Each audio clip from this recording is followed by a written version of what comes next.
Hola, buen día chicos. Espero que estén bien. Hoy hablaremos de los grupos minoritarios. Comenzamos. El término minoría se refiere a grupos nacionales étnicos, religiosos o lingüísticos de población humana constituidos por pocas personas, diferentes de otros grupos mayoritarios dentro de un estado. Los miembros de estos grupos se identifican entre sí por sus tradiciones, costumbres, nacionalidad, lengua, cultura y religión que los distinguen de entre todos los habitantes. Nuestro país está dividido en dos grandes grupos, mestizos e indígenas. Actualmente, 6.5% de la población nacional pertenece al grupo indígena. La mayor parte de la población mexicana habla el español como única lengua. Veamos el siguiente video. Minorías culturales. Existen diversos grupos sociales minoritarios localizados en distintos países alrededor del mundo. Las formas de vida y las manifestaciones culturales aportan riqueza a la diversidad cultural del espacio geográfico. Un grupo étnico es un conjunto de personas que comparten rasgos culturales, lengua, religión, celebración de ciertas festividades, música, vestimenta, tipo de alimentación, una historia y comúnmente un territorio.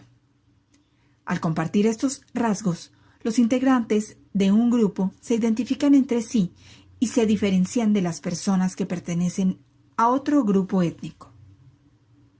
Las minorías culturales. Las minorías culturales son grupos humanos que comparten elementos lingüísticos, religiosos y étnicos que difieren de la gran mayoría de la población, del estado o del lugar donde viven.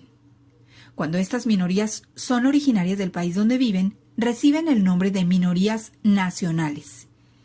Y cuando provienen de otros países y se asientan en una nueva región, se les denomina minorías de inmigrantes.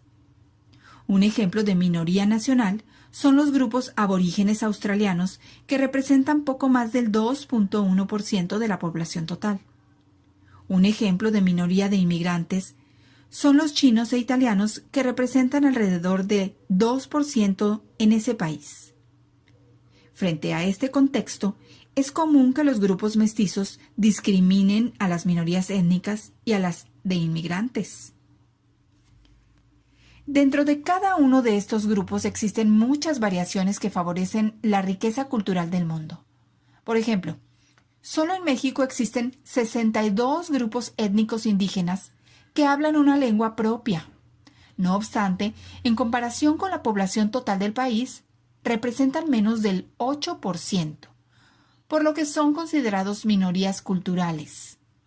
Al igual que algunos grupos de origen extranjero, como los menonitas, los judíos, los afroamericanos y los asiáticos, que no llegan a ser más de 1% en relación con los mexicanos.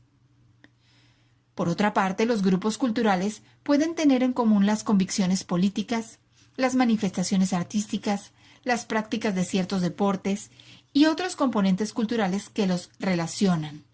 Sin embargo, pueden no compartir el territorio. Por ejemplo, los hippies, que compartían una ideología, o las tribus urbanas, que se identifican básicamente por sus expresiones artísticas. Estos grupos culturales también son considerados como minorías, con respecto al total de la población. Cada práctica y manifestación cultural enriquece a la humanidad. Permite que conozcas y respetes otras formas de comprender al mundo que compartimos. La discriminación de las minorías tiene su origen en los prejuicios de las personas respecto de ciertas características y rasgos distintos a los suyos.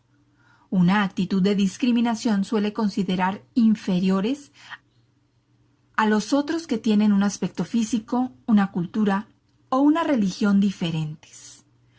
Un ejemplo de lo anterior es que en casi todos los países ocupados por los nazis durante la Segunda Guerra Mundial, los judíos fueron obligados a usar una estrella amarilla para ser identificados y a vivir en un solo barrio amurallado llamado gueto, en condiciones terribles y sin poder salir. Espero que este tema te haya gustado y nos vemos en el próximo video.